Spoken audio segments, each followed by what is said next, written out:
Hello and welcome to the Boxing Life podcast with me, Tony Jeffries. On today's episode, we've got a guest who's flew in from England to do the Boxing Burn Academy, Matt Nuttall. Matt is a world-class personal trainer from Rochdale in England. It's a little small village just outside of Manchester, and we're going to be talking about the comparison of the British fitness industry compared to the American fitness industry, things like the future of the fitness industry, which way we think it's going, and that sort of thing. So, Matt Nuttall, how's it going, mate? It's going great, mate. I've been out here for a week now. Really enjoyed myself. Did the course on Sunday. It was really good. Really enjoyed it, yeah. Good stuff, good stuff. And beside him, to his right, if you're watching this on YouTube, Kevin Watson, fitness guru, training guru, just a guru in general, Mr. Kev Watson. Kev, how's it going, mate? I'm good, man. How are you? I'm fantastic. I feel even better because alongside me, I've got none other than Mr. Glenn Six-Figure Holmes. Glenn is the highest earning personal trainer in the world. Glenn, what's happening, my mate? What's happening? We've got Matt here. It's going to be a good podcast. We're in Brentwood for a change too. We haven't been the one in Brentwood for a while. Yeah, we're sitting in the Brentwood location, which we're having some negotiations right now with the lease, right, Kev? And we've been in here for 3 years, and we're looking to negotiate with our lease to get another 3 or 5 years, which we should find out very soon about that, whether we're going to do it or not. If you live in LA and you're looking to lease a commercial property, don't say it. Do not ever work with Douglas Emmett. I was just going to say, for anyone who's not familiar with Brentwood, it's where O.J. Simpson murdered his wife. Right down the street, actually. Right down the street. Right down the street. As well, it's where David Beckham used to live, and Sugar Ray Leonard lives here, and all sorts of other big-name celebrities. So, Matt Nuttall, how's things, mate? So, tell me, for people who don't know you, just tell us a little bit about yourself in a nutshell, mate. A nutshell, Matt Nuttall in a nutshell. I'm a personal trainer working out of the Village Hotel in Bury. Shout out to the Village Hotel, there you go. I've been working there for the past 5 years, self-employed, but I've actually been a self-employed personal trainer for the past 13 years now. I've been training now myself for the past, since I was 16, so I'm old now, I'm not going to... You're 36 or 20 years? Yeah, I'm actually 38 this year. So. Oh, you are? Yeah, you just lowered my age there for me. So that's what I've been doing. I've been training day in, day out, 4 times a week for the past 20 years. Right. As well as being a personal trainer, you do some shows, the bodybuilding shows, right? Yeah. It's funny because Aaron Wrigley's just wrote on here, what fake tan does Matt use on stage? And I'm just wondering... what the fuck Aaron Wrigley's doing up at this time in the morning right now, watching this live on Facebook here. I think he's got a picture above his bed, probably of you. So you've done the bodybuilding shows, but now you're like full-time into personal training. That's your passion. That's what you're right into. You've got a bachelor's degree, right? Yeah, bachelor's degree. I've also got a certified strength and conditioning specialist with the National Strength and Conditioning Association of America. Over here, and various other things that I picked up along the way. Nice. Yeah, it's a long time. It's been a long road. So, what you were telling me earlier on about you said you work in the Village Hotel gym, right? But you're self-employed. So, I'm guessing that you pay rent on the gym, and then you train as many privates as you want there. Yeah, exactly. I pay rent every month. That just comes out direct debit, and then I'm free to train as many people as I want. But there's also trainers that work in there that work for the village, so they kind of have a split with their money. You know, there's like 2 or 3 now. There's 3 self-employed trainers there, and the rest maybe 8 or 9 trainers that work for the gym as well. I was going to ask. Sorry, go on, Glenn. How big's the facility there? Have you got? It's quite big. It's decent. It's just had a revamp, which it needed basically. But it's quite big. I would say. Well, the size of this gym you can't see the viewers, but. It's this size and a little bit more. Right. Yeah. So that's kind of a thing that we're doing with the personal trainers, the outside trainers that can come in, they can rent space, or they can work for us. Well, they can't just work for us; they've got to get vetted. But if they work for us, we get them clients, and that's kind of the pros and cons about it. So you work for yourself; you've got to get all your own clients. The gym don't help at all. Yeah. How do you get clients? I've been in it a long time now, so I guess a lot of my clientele comes from referrals, basically. You know, I might get a little bit out of social media here and there. You know, someone might lose a lot of weight, and I'll post a picture of that online, and then I'll get a few contacts through that maybe. But 9 times out of 10, it's a referral. You know? Right. Yeah. That must be. I mean, like you say, you've been there a long time, but I'm guessing that would be pretty difficult, and it would be pretty stressful if you're self-employed, renting a space, and you're just relying on your clients for wages, rather than if you work for a place like Boxing Burn or like somewhere else where you're getting clients give to you and you're doing classes and you're getting that constant income. I see the pros and cons both ways, you know what I mean? But yeah, it does get nerve-wracking, and for a while I would have quiet spells, you know. Sometimes January is a quiet spell for me, believe it or not. February picks up and it's busy, but overall, over the years, you know, I've gone back and done my books, and that's what I started doing. I used to beat myself up for not being busy, and I used to worry about things, etc., etc. And now I don't worry, because every year I've been up, and you know, from the year before. So I basically see it, like I put it all on paper, out of my head onto paper, so I can see it. And I know I've been up, and I wouldn't get a pay rise like that in a normal 9-to-5 job. You know? Yeah. You've just done an interview for that podcast that you on, Fight Talk, is it? Oh, you just did a Fight Talk? Fight Talk. Nice. No, you never done the podcast, you done an interview for the website, and I read the interview. It's really good, where you're talking about, and Kev can relate to this a lot, about when you had a job, and then you thought you work for a gym, and then you thought, nah, I'll earn more money if I do it by myself. And he says, he used to travel to people's houses, traveling all the time with equipment in the back of his car. Yeah. You remember them days, Kev? I do. I remember those days. It's not the most efficient way to work, that's for damn sure. No, yeah. And that's what he said. That's how he got out of it. Especially when you own a Citroen Saxo, which is a car which is probably the same size as these two boxes like put together here. Yeah, it's a little bit bigger than the smart car. But yeah, I mean, we've done that where we're traveling, and it was a bit of a nightmare, where you've got the equipment in the back of your car. It takes you 30 minutes to get there. You train them for an hour, 30 minutes to get back. And then by the end of it, you're working 2 hours. It's 2 hours your time for getting paid for 1 hour. Do you know what? You just reminded me of a funny story with the Citroen Saxo. I got a client that was up in the hills, and the sat-nav led me through this dirt track, and the bottom of the car was bottoming out, and you know, I was wrecking the exhaust and what have you. And then there was like, I had to keep going. I couldn't stop. I had to keep going because I couldn't go backwards because it was too dangerous. So I'm driving down the road, and like there's a big puddle. There's a big puddle, and I'm still not at this client's house. I'm nowhere near it, but there's a big puddle. So I thought, I'll go through that one. I went through the first puddle, and the second puddle was more like a fucking lake than a puddle. And I remember getting in there, and in the puddle, I thought, I've got to make it, because I could see the end of the road there, but I couldn't get there. So I'm driving through, and the car starts floating backwards and forwards like this, and I was like, oh shit. So I called my dad, and my dad's like, leave the engine running, we don't want the water going in the exhaust. I'm like, right, okay. But like an idiot, I opened the door to get out, and all the water flooded in. And I swear, you know, the center console where your gear stick is, you don't really have them here, but the whole thing was covered in water. And I had to get the client who I was going training, who lived around the corner. They came in like a 4x4 and towed me out. It was devastating, yeah. And I can imagine being in them times, I bet your biggest worry wasn't, I've ruined my car. The biggest worry would have been, I need to get to this client. Yeah, I'm not exactly. For this session. I'm gonna let the client down. I can't let the client down. I should have had the client push me out of the water and then said, "That's your warm up." You know. So was that's the end of your. That's the end of your going to there. Now you need a solid gym to work at once you've done that shit, right? Yeah. It's the stability, isn't it? So now your plan is to move to LA and work in Boxing Burn. Yes. Right. Let's talk a little bit about that and where that dream come from.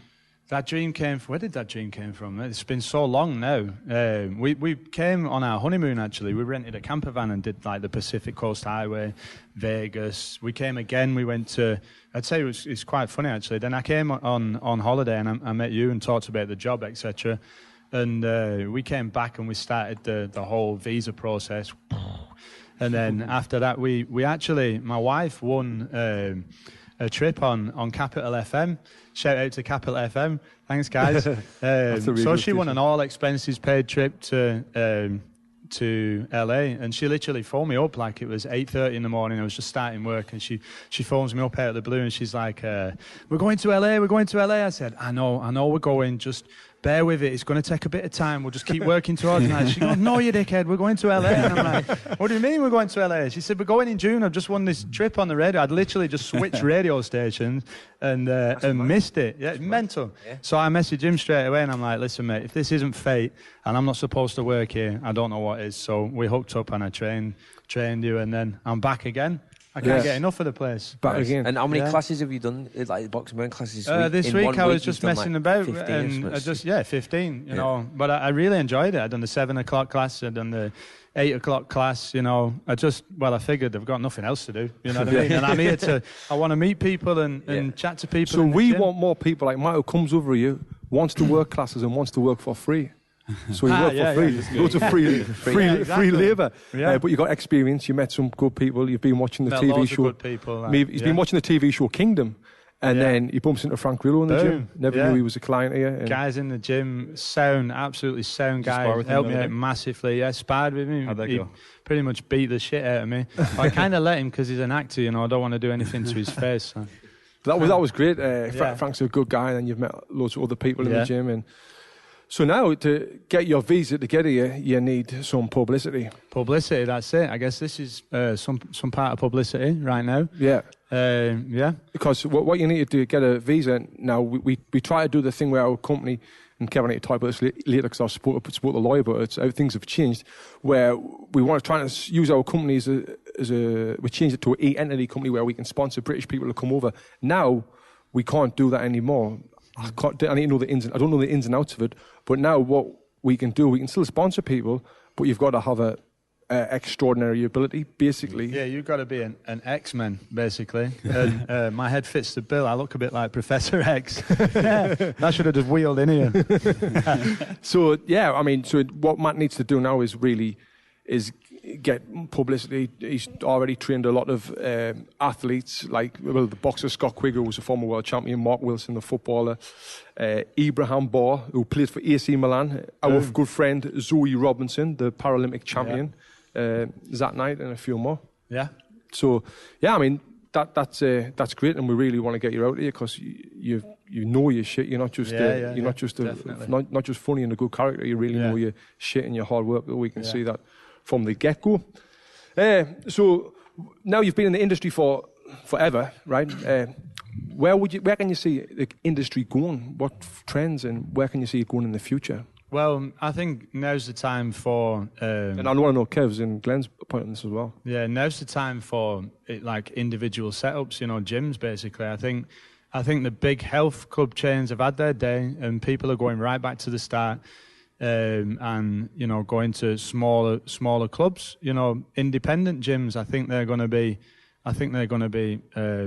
big time now. And I say that because in an independent gym, you have a lot more care and attention to the people that actually train there. You can't replicate that in a gym with 5,000 members. It's not possible. They can try through group exercise, but it's just not the same, And I remember the first gym I ever went to, I was 17, and I class that still now as the best gym I've ever been to in my life. And I've been to every gym you can think of. Better than this one? Not as good as this one, no. Well, you know what? That's why I want to come here, because it's the same thing as it was when I was 17 and I was training in that gym there. It's just, we used to go... They used to pull a coach outside. We used to go on coach trips. Everybody knew your name. You can't know everybody's name when you've got 5,000 members in a gym. Right. It's impossible. So I believe that the independent gyms are going to rise. They won't put the big chain gyms out of business. They won't, because you can't. £10 a month for a membership and you've got all that equipment there.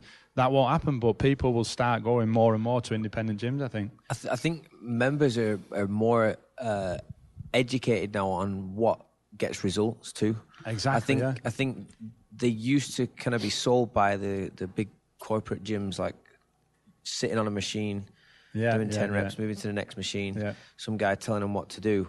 And then once they've had a taste of something like this, where they're doing circuit training, high intensity, using their bodies a lot more, see, like, and becoming more athletic and being more in tune with their bodies, and their motor skills are better and all that kind of stuff. Once they get a taste for that, they're like, oh wow, this is what it's about. This is what training is. They're getting the actual it's not sat on a machine going like this. You can never get that. Do you know what I mean? So it's like that. Once they've had a taste of it, then word spreads quick, and then the next thing you know, you've got this kind of stuff going on and taking off. So they enjoy it more. And if they enjoy it more, they'll have more fun. Yeah, exactly. And then they get better results. There's also the accountability factor. I mean, I think people can justify the money in a smaller boutique gym because, as you said, all the trainers, especially in our gym, know you and are going to hold you accountable. And if you're not around for a while, they're going to be reaching out to you, or at least wondering where you are and showing that they care about you and that they want you to be there. Whereas, again, if you go to an Equinox or you go to an Urban Fitness or you go to a Gold's Gym, none of those people, the only people following up with you are the salespeople because they want your money. Yeah, exactly. And the other funny thing about, I mean, maybe not so much Gold's and Equinoxes, but the 24-hour fitnesses and all these other gyms that just rely on these recurring memberships, even if it's $10 a month, they actually design those gyms in a way that people don't want to be there. They put funny lighting in there. They put the equipment in a funny way, like just so they can get people to sign up for a year or 2 years and not be there at a super low rate. But then they actually... Is that right? But the lighting on that? Yeah, I've read this many times and many. I mean, I've read many articles that have spoken about it. But the lighting, the way the equipment is set up, and just they make it so that they don't necessarily want to be there, and so they can sign these people up for 2 years. Because nobody's going to say no to a $10 membership a month. Yeah. But then nobody's actually going to use it. Right. Realize it either. A few people maybe for a few weeks. You know what I used to think as well, because I used to train at a Gold's Gym regular, and there's never any space. Like the only space in those big box gyms are like a separate room with like a wooden floor and some mirrors, right? Yeah. And then maybe some stability balls in that room or something.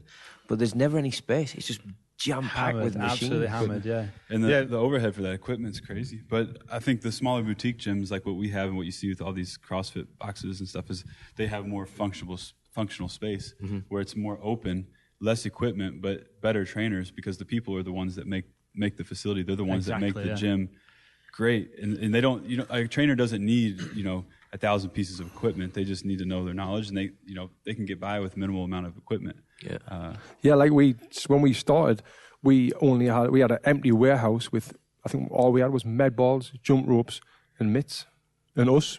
Yeah. That was it, and people loved it. 2 pairs of Reebok people loved it because they loved the session. People buy from people, don't they? You know what I mean? It's the corporate bullshit. Like, people aren't falling for it anymore. People want people, to people who care about them, people who want to help them. They can see that genuineness from trainers, Yeah. So you think the fitness industry is definitely going to start getting more of these gyms? I know in Sunderland that there's more and more gyms opening up, and more and more people training and getting into it. They start off with the boot camp style things, classes. There's people there in Sunderland. One or two. Yeah, and then from there, trainers thought, I'm going to get my own space. They got ambitious, and they went and done it, which is amazing. And I don't know how well they're doing, and I don't think that they're going to put these big box gyms out of business like you said earlier on, but at least they're going for it. If they stick with it, it's a time surfing, I think. If you just stick with what you're good at, eventually you will get busy, and then you'll get referrals, so you will constantly be busy. You know, if you just stick with what you love doing, what's the point in doing anything else? You might as well just do what you love doing and just keep doing it until you're doing really well at it, Yeah. So, Kev, go on. I was going to say, me and Matt talked a little bit this morning at the Santa Monica gym about the difference in lifestyle, how in England training's not, in most people, it's not part of your daily existence. I mean, it's getting bigger and people bigger, feel dragged out, and I think biggest reason for that is probably the climate, right? It's always raining, it's cold. As soon as people get off work, the last thing they want to do is go out to the gym or sit first thing in the morning. That's what Scott Quigg said to me about coming out here. He said, I get up in the morning for my run and it's sunny every morning, dry. Imagine that. Whereas people here, we saw it this morning, people just piling into Santa Monica for 3-4 hours all morning, and it's just part of their psyche. They wake up, they get that's ready, why everyone's in a great straight mood. to the gym. Yeah, exactly. Everyone loves it. Everyone's got a smile on their face. It's like as common as like taking a shower and brushing your teeth. People just include it in their daily routine. So I was just going to ask you how difficult you think it is to not drag people in, but to get people in, come and train with you. over there because it's not really ingrained in the culture, especially in the northwest where we're from. Maybe in London and in the inner cities it's a bit more. Yeah, probably. Yeah, but we're from smaller towns in the northwest, and it's not part of the culture. I mean, I'm lucky. I'm working from a gym that has like 4,000 members, so I can pluck from those members. But again, for me, it's just referrals again. Yeah, I've been in a long time, so I just get referrals all the time. Yeah, I think. That's good because obviously you're good at what you do because you're a working personal trainer in the northwest of England and you're earning a good living and you're driving a Mercedes E35, was it? E320, E320. So, I mean, you're doing all right in Rochdale to be doing that. Yeah, I was talking about this the other night, weren't we? Yeah. Saying like, on levels like, I mean, they say, sometimes things can hold you back, and I don't know if my surroundings are holding me back because I feel all right driving my Mercedes around Rochdale, etc. But it's an old Mercedes, let's say. But if I was to move to Cheshire or to London, and then I was to drive my Mercedes around there, I would kind of feel out of place. I would probably. I wouldn't feel decent in my car. I'd be looking at all these McLarens going past me and stuff and Ferraris and shit, and I'd be thinking, wow, I need to up my game. And I think that would level me up, But if you did live there, your game would up, you'd be charging more for sessions. It's like LA when you come to LA. You're like a small fish in a big pond, but you start swimming fast and you start growing, So funny, speaking of cars, the other night, a couple of people come in the gym and he goes, people come in, it's Bentley keys, Bentley keys, man, and they just leave the keys. They just leave the keys lying around, and then the front desk girl's like, "I'll be in the back." And he's like, "There's Bentley keys right there." Like, Bentley keys, get away with this in Rochdale. I'm like, I'm from Rochdale, pal. Do not leave your keys out there. Not even if it's a flipping Citroen Saxo like mine. Just blown away. There was like Mercedes keys and Bentley keys. Keys everywhere. iPhones all over the place. iPads. And he's like, everyone just leaves it there. No one gives a shit. Yeah, that's one of the great things about. I can't remember the last time I locked my car. I shouldn't have said that, should I? But, leave me keys in. White Range Rover with black rims. So, I mean, but that's another great thing about over here. It's safe and to have kids and all that. It's quality. I love it over here. So, Kev, let's take a step back and talk about the future of the fitness industry. I know you've got some good thoughts on this, something different. Let me hear them. Well, what I was going to say, actually, I think as a whole, all goods and services, if you think about it, not only are the big box gyms kind of on the way out, again, are they ever going to totally be out of business? It's yet to be seen yet. But I think you think about Walmarts, you think about all the Targets, you think about all these massive shops across the board for goods and services. All of those are kind of on their way out. Yeah. I think because, you've got online shopping. Same thing in fitness. Now you've got online consulting. You've got online nutrition.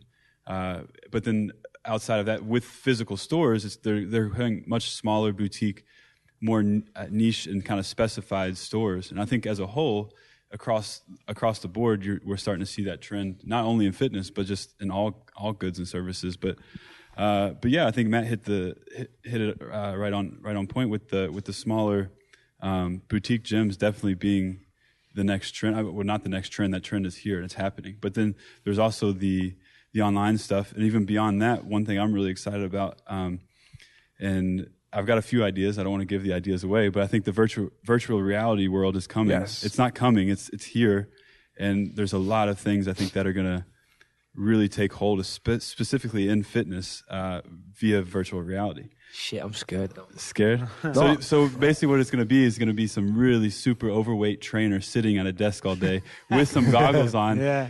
Virtually reality. His avatar might not be that person. Right. It can be whoever he wants to be.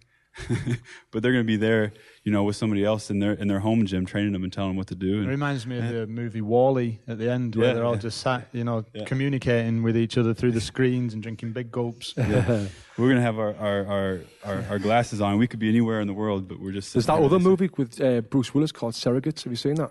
I've seen parts of it. Where they're living inside a machine. It's awesome. It's really, really good. I have a question for you, like everyone, about virtual reality training or online training with trainers. What are your thoughts on that? Because me personally, I'm not sold on it. I've thought about it. Me too. A while ago, and then all the On It guys released like their own training channels and all that kind of stuff, and I checked those out. Yeah. And it just didn't feel. I don't know how to describe it. I agree with you on that. I think virtual reality is the thing that's missing, though. It's not. We're not there yet. But imagine. I mean, you can sit, and this is not ideal for us because we're active people and we want to be up on our feet. But imagine if you can sit in one room all day with a pair of goggles on, and every single person that you train has a little 10 by 10 foot whatever in their home, and you're there. Physically, not in presence with them, but screen. There, and you can tell them what to do. You can coach them. And I think that is the one thing that's missing, and it will. I think that will catch up. With mitt work, though. Do you think? Well, shit. Because who's going to hold them? Who's going to hold them pads? You know. Well, that'll not work. I just think of it. If I was the person training and I'm in a room, and I'm having to concentrate on a TV screen, and my trainer's going, "I'll keep your back straight," and I just don't feel like it's that personal touch, and it's cold. It's not there yet. It's not there yet, but it'll get there. Well, listen, it's definitely the future. Them P90X and all them videos, that's a multi-million-dollar business. Oh yeah. And what's the difference between that and the virtual reality? Apart from virtual reality, is much more personalized. Yeah. So if you can. See, what we're looking at the LA market. I think the market that they're talking to, Kev, you can tell us better, is more the South, the deep South? Just Middle America, right? Yeah, Middle America, where they haven't got gyms and all that, and obesity is a massive problem and over there, and that. And they just see these infomercials on the TV, and they're like, oh, you lose £100 in 2 hours, you know, and then they sign up for it. It's mad because we see them in commercials and we're like, who watches that, let alone rings up and buys it? Well, you know what? But the fact that it's on the TV, obviously there's thousands of people ringing up and buying it. There's people ringing up and buying it, but I tell you, probably 80%, and these companies will tell you this, they rely on the people, same with the big box gyms, that see something, they impulse buy it, and then they never even open it. Yeah, right. You know, they never even open it. So all these 2 weeks later, they're like, I forgot I ordered that. And they'll try it for a day or two, and then that's it. But that's how they make their money. That's how they survive. Imagine how easy it would be to be able to sell virtual reality on that. You've got a personalized person in your room, an expert, fitness expert, who, you could have your own. You could make up avatars, couldn't you? You could be trained by like Hulk Hogan or Mr. T or something like that. It was like, and I've never said this before in public. I'm not going to see it anyway. I can't see that. But I'll tell you after. Well, that was funny. Next time we have Holly Randall on, we can dig deeper into the virtual reality. She's getting into it. Yeah. Well, she's gonna. She did it last time. Remember? Yeah. She walked across like a New York skyscraper. Yeah. So Holly Randall, she was on the podcast about a year and a half ago. She's coming on again. She's just released a show that's on Netflix. So she asked if she can come on and we can do a promo of that. So that's going to be good. Holly Randall is a porn director. She is one of the biggest porn directors in the world, and she was the one who was telling me about. Me and you about the virtual reality porn. Yeah. Now imagine how big that's going to be. Never mind personal trainers. Virtual reality porn. Huge. So now, Huge. now you're with a hot chick in front of you with no clothes on, and it looks real as fuck. You know what I mean? You know what I mean? Said no, skirt. That is going to be huge. Maybe they already see that porn is ruining sex lives and all that. Virtual reality porn. Fuck. These poor women. I don't understand how you feel anything. Like, how would you feel anything? Your hand, you're feeling. Oh, yeah, right. Also on YouTube. With your hand. If you type in on YouTube, you can actually make your own masturbation device. Have you seen it? Out of a towel, an elastic band, and a rubber glove. Yeah. I've never seen that. I've seen it, yeah. Have you? You've seen it or you've done it? You've done it? No, I've not done it. No, I've not tried it. Fuck off. Anyway, we're drifting off. But yeah, virtual reality in the future. Glenn, have you got any different thoughts to what these boys are saying about the future of the fitness industry? No, I think everyone's on the same page with this stuff. Online stuff. The main difference as far as the actual training I've noticed is people can be trained like elite level athletes. General population can be trained like elite level athletes a lot better and more readily now than they used to be able to. Right. Yeah. I think. Yeah, and that comes down to these boutique gyms, like Matt's just said. Yeah, and facilities and evolution in equipment and theories and all that kind of stuff. Like the people I'm training them how you would train an elite athlete, really doing stuff that elite level athletes would do. Yeah, and I think you said before on your blog about, was it you said that about people want to have a body like a boxer, Yeah. Right? Or not they don't want a body like a bodybuilder. Well, some people do, like man. Yeah. But you know what I mean. That women don't. Women want to have a body like an athlete, like a runner, like an Olympic athlete. So if we train them like athletes, that's the results we're going to get. Definitely, yeah. Matt, I like what you were saying on your blog as well about trainers, about how you believe that they need to walk the walk. Absolutely, I think that's number one. For me, it is anyway. Definitely, I think that if you are a trainer and your client says that they want to get lean, shredded, or they want abs, let's face it, most of my clients come to me because they want to look better, and as a result of that, they'll probably feel better, etc., etc. But and they have images in their head which actually aren't real. You know, they're looking at the front cover of a magazine. And they're saying, I want to look like that guy, when even that guy doesn't look like that guy. You know, the guy on the front cover of the magazine doesn't look like the guy on the front cover of the magazine. But how can I turn around to a client who wants abs if I've never had abs and I've never been through it? You know, I can't school them on that, you know. I can give them the diet, etc., etc. But for me personally, I would feel a bit of a fraud if I was trying to get somebody lean and they wanted abs and I hadn't been through the process myself, because mentally it's fucking hard. You know what I mean? Yeah, it's the most difficult thing I've ever done. That's why I love doing it, because every single time I do it, it just makes me stronger and stronger and stronger. Every time you do like a show, you mean? Right. Every time I diet for a show. What's your thoughts on that, Kev? On walking the walk? Yeah. Well, I think it's certainly important, you know, because if you are trying to train someone, you know, and we talk about this in our trainer development all the time, but if you're trying to show someone how to do a squat or how to do a plank, but you've never done it before, how are you going to know what cues? How are you going to know those coaching moments? And what feels right where, exactly. and where to feel it, etc. Yeah, how to recruit the right muscles, how to activate, and how to, you know, all those things. You're not, if you've never done them before, you're not, I mean, you can read all the books that you want, you can know all of the science, but again, there's so much, I think, more value in actually doing it and you know, walking the walk yourself. So that, you know, even just do it once, you know, and then you can say you've done it. And you know what it feels like. I think you've got to do it more than once to be good at it. To be great, for sure. One thing I think the experience gives you as well is like when you're working with someone one-to-one and you're asking them to do something, and then for whatever reason they're struggling with something, is then being able to adapt on the spot and regress an exercise or progress an exercise, or say, no, try shifting your weight this way or that way, tweaking things, then they can get it right and feel it in the right spots. Yeah. That's where that experience comes in, I think, because if someone's going through, I don't feel it there, and I'm thinking, why they're not feeling it there, and if I've not done that exercise, I'm not experiencing that exercise. Exactly, There's nothing that I can really do to like cue them to get there. Whereas if you're experiencing that exercise, all you have to do is think about this and try this, and then boom, they get it. Yeah, and not only that as well. You know, if you've if they ever complain of a tight muscle or something, and it's due to lifting weights, you know, chances are if you lift weights or you do the training yourself, you'll have had that niggle, that ache, that pain, and you'll know how to get rid of it for somebody. You know what I mean? Definitely. Like boxing, I see it before the academy. Like Terry Edwards, he was the most successful amateur boxing coach of all time, who never boxed before. And sometimes we'd say to each other when he was being a pain in the arse, and like, how the fuck does he know? Like, he's never been in there, he's never felt these nerves, he's never felt this pressure before. Yeah. Because there's one thing about being, I'm talking about mental side here. There's one thing about being a good trainer, but when you're under that pressure, under the spotlights, and you're about to walk out of the ring to fight some monster who's trying to get off, it's fine for him to tell us, relax, stay calm. When you've been in the toilet throwing up and you've got diarrhea, etc. You know, I think if to have had some kind of competitive experience in something, is super valuable. So sure.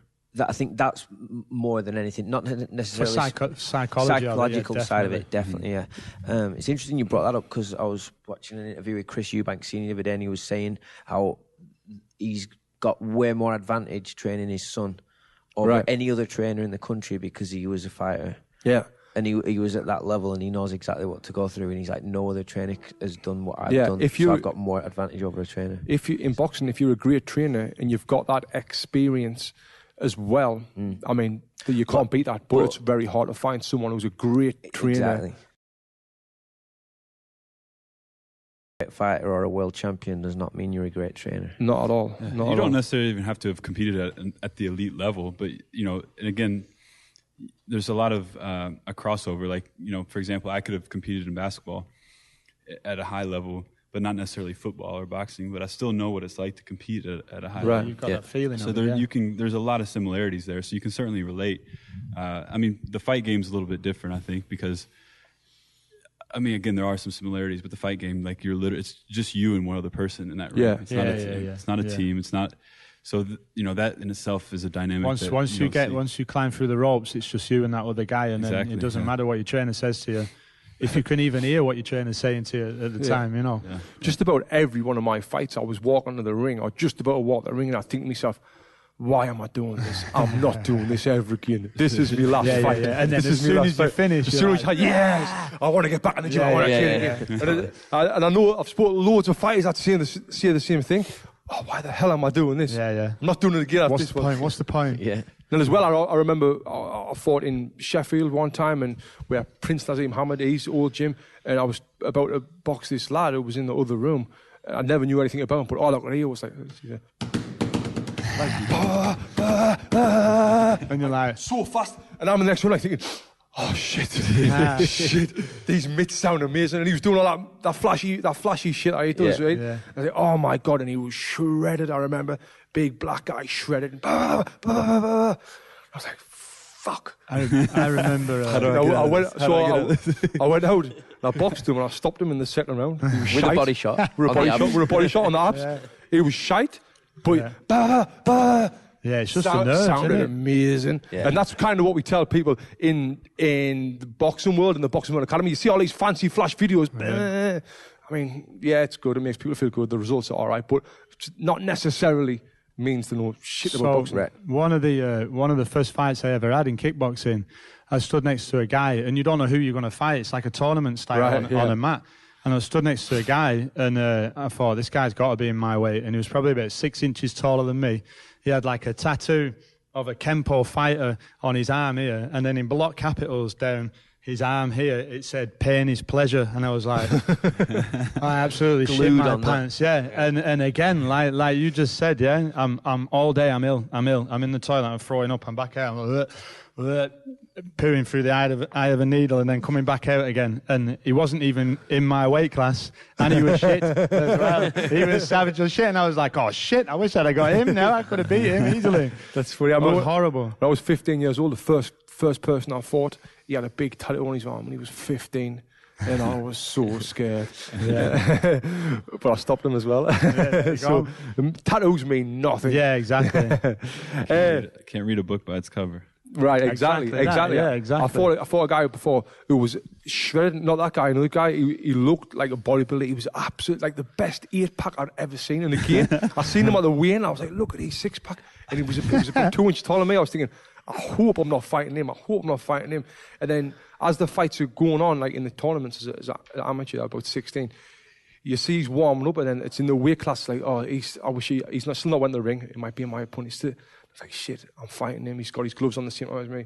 Again, I stopped him with a body shot. Yeah. Did you see that thing on Instagram about a week ago? It had a picture. It had 6 pictures. So it had Billy Joe Saunders out of camp jogging, looking like fat as fuck. It had a picture of Tyson Fury with his belly out, and it had a picture of Tony Bellew looking fat. Yeah. And then on the other side, it had David Hay looking shredded. Chris Eubank Jr. looking shredded. And Vladimir Klitschko shredded, and it was like muscles and bodies don't win fights. That's all class. 3 of them were all fat as fuck, overweight, and beat all 3 of them. That's quality. I love that. It just sums it up. It's true. It's true. So, Matt, you've just done the Boxing Burn Academy.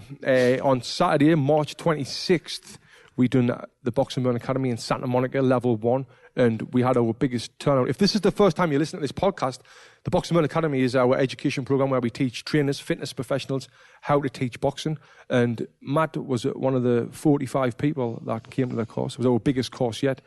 Tell us about your experience there. Oh, it was great from the get-go. I really enjoyed it. I learned how to wrap hands properly, which is something I'd never done in that way. I'd always wrap my hands, but I'd never done it in that way before. And it felt a lot better, actually, doing it that way. And also actually wrapping other people's hands, learn to wrap other people's hands. Getting on the mitts was great. To be honest, the day was great purely because I was surrounded by like-minded people. People were there because they love boxing. If they love boxing, they understand the buzz they get from boxing. Like all my clients understand the buzz they get from boxing. Sometimes I can see one of my clients walk through the door and I think, she needs to knock 10 shades of shit out of something, and that'll be me. Yeah. So, I hold the pads for him and let him beat the crap out of me. The course was really good, really well organised, and I like the way the day went. You started off with basics on the mitts, etc., and you put it all together, and then the nerve-wracking bit, the pièce de résistance at the end, like my 1 minute assessment. I thought, this is my time to shine. Stepping through the ropes. See, that's the difference. Most people are like, going to the shell. He's like, watch me get in here. Go. I'm going to make some noise in this ring. Yeah, there you go. Trevor was my partner. If he's watching, what a guy.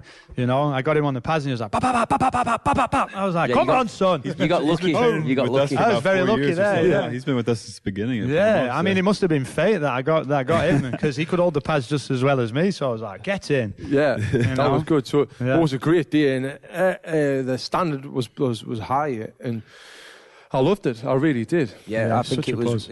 It's amazing. Like our every academy, it gets a little bit bigger in the numbers, but the variety of people from everywhere. I think we had three or four coming out from England. Yeah, and then people from the East Coast. The Irish Mexico, girl, she was from Nantucket. I don't know where that is. Where is that? It's a little island, I think, just off the East Coast, like just off New England. Nantucket. Have you heard of it, Kev? I've heard of it, yeah. I have no idea where it is. It's an island, though, right, I think? Fuck if I know, man. I'm not sure. It's American. I have a fucking passport, man. Just outside Boston. Where's it? Yeah. Oh, Massachusetts. Yeah. It was weird. Crabbers, Who's got crabs? Yeah, it was a great day, another very successful one. And this year we are travelling around May 21st. So in 2017, if you listen to this in 2018, you've missed this. May 21st, we have got Orlando, Florida. We're in the Title Boxing Gym in Winter Parks. June 10th and 11th, we're in Austin in the Honor Academy. From there, we've got July 9th back in Santa Monica. We're in, help me. Denver, Colorado. Yes, August 20th, I think. I'm Denver, Colorado. Yeah, I've got it wrote down here. Then San Jose. in September, I think. Do you know the way to San Jose? Mm-hmm. Yeah, so August 20th, we're in Aurora, high altitude, with my friend Cody Donovan, former UFC fighter, his gym. Mind Pump Studios in October 8th in San Jose. So that's going to be a good one. I'm excited to check Mind Pump Gym out. Looks like an impressive setup. Excited about them all. And then back in December, we got a level 2 in Santa Monica. Oh, we got one in November as well, right? November in Santa Monica as well. Level 1 in Santa Monica in November, yeah. So if you want to learn how to teach boxing, you go to there and you can come to www.boxingburnacademy.com and you'll get more details there. So before we leave, Matt, have you got anything else to add about the fitness industry in the UK to USA? The difference is phenomenal. I mean, the people that go in a gym anyway are generally positive people. So that's why I kind of spend most of my time in a gym, because I like being surrounded by positive people. But the people here outside of the gym are positive people. Right. You know what I'm saying? So it can't be anything but amazing to be around people. I mean, everyone's into fitness here, Right. People that go in the gym back home are into fitness, but you walk down the street and people are into Tennant super strength and cannabis and, cigarettes. And there's a lot of that here too. Yeah. Pies. Yeah. Oh, one thing what Matt said when he first came out here, which was really made me think about Walter White, was about... He said, tell us about your friend who said he was a personal trainer to some bird. And she said, oh yeah, okay. So this is a shout out to Stuart Ogden, actually. And he was on Tinder a while back, and he was swiping whatever you do, left or right or whatever. And so some girl actually got in trouble. Fuck. Some girl got back to him, and like they were chatting back and forth, and she said, so what do you do for a living? And he said, I'm a personal trainer. And she was like, oh yeah, you mean you grow weed? And that was what she said. Yeah. So basically, I think so. That was the reputation. There's a lot of trainers, people. like, Yeah, exactly. drug. Yeah, just a drug dealer basically. So I think they're using that maybe as a way of cleaning bad money up. You know. Is it legal over there or no? What? Cannabis? No, it's not. No. Okay. Have you seen the Vice documentary about the gym in Liverpool? No. Yeah. Oh, you got to watch that. It's actually unbelievable. Yeah, the the owner of the gym finds out that there was two guys selling drugs inside. Oh, yeah, he beats the shit out of him. They get dealt with, yeah.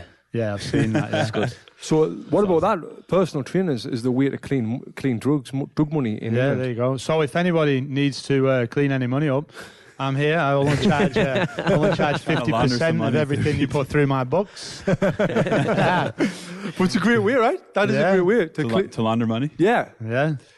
Oh, you said Walter White. I was like wondering why did you think of Walter White? He did it with a car wash. Kev's computer. Heisenberg. So, before we go, that was actually my kind of way of letting people know who I am. But Heisenberg. I've been exposed. Are we taking questions? You're not really. We've got some questions. We've got some questions. Before we go, let's got some Facebook I've got some questions. abuse on here, actually. You did. As well, you did. yeah. That's good. We actually have a question. Are we ever planning to open a box and burn in Kentucky? But you have got the question there, really? Yeah. Oh, nice. One of my boys from high school. What's his name? Jeremy Mellick. Jeremy. So, I'm telling Kev that we need to get to Kentucky. I need to get there. Next summer, I think we're going to do a Box and Burn Academy in there. We're not actually going to open the gym there, but we're going to do a Box and Burn Academy where, what we thought about before, where we teach you how to teach boxing. I'm looking forward to go to this lake that Kev's spending so much time around. Right? Eventually, we're going to open a gym there, for sure. Yeah, eventually. Yeah. All right, let's see here. Matt, you have a reputation for golden showers, apparently. With John Dennis, yeah. He was a phenomenal fighter, by the way, back in the day. Nice. I've never heard of him, so he was not good. All right. Where all the questions go? Where were they? So questions. They all disappeared. So while Kev's looking for these questions, I'm going to talk about this T-shirt I'm wearing. This is the Box and Burn vintage-looking T-shirt. This is available at boxandburn.com. We've now got an online store up and running, so you can get all sorts of hoodies, T-shirts, and that sort of stuff. Boxandburn.com, and we send them to the UK, internationally, anywhere you want around the world. One question from Jamie, where'd it go? Jamie Sanders. I guess we could all answer this. Who is your favorite boxer at the minute and why? Go on, Glenn, you go first. Favourite boxer? Go on, man. I have to I think about it. Andre Ward. Andre Ward. I'd say Triple G for me, even though his last fight wasn't great, but I'd say Triple G for me. I think I love him. I think he's a beast, mate. Macaulay McGowan. He's my favourite. I'd have to say Terence Crawford. It's my Terence favorite. Crawford. Yeah, it's a good shout, yeah. I love it. Yeah. There's one more question off Kerry. Where is it there? Do I get my head so shiny? It's polish. That's what it is. Mr. Sheen. Well, thank you for listening to the Boxing Life podcast. And if you want to follow us on Instagram, at Boxing Life, and you can ask us any questions there, use the hashtag Boxing Life. I'm Tony Jeffries. Glenn Holmes. Yep. Thanks for coming on, Matt. Kevin Watson. Thanks for listening, guys. Matt Nuttall. Matt Nuttall. My Instagram is MATT_NUTTALL1. And it's that because I changed it the other day. The funny thing about... no one's going to remember that, but the funny thing about Matt Nuttall's Instagram, he had like 500 followers and he followed like 17,000 people. I mean, mate, I just love people. You need to get that ratio down. So, all right, guys, thanks for listening. Until next time, we'll see you later.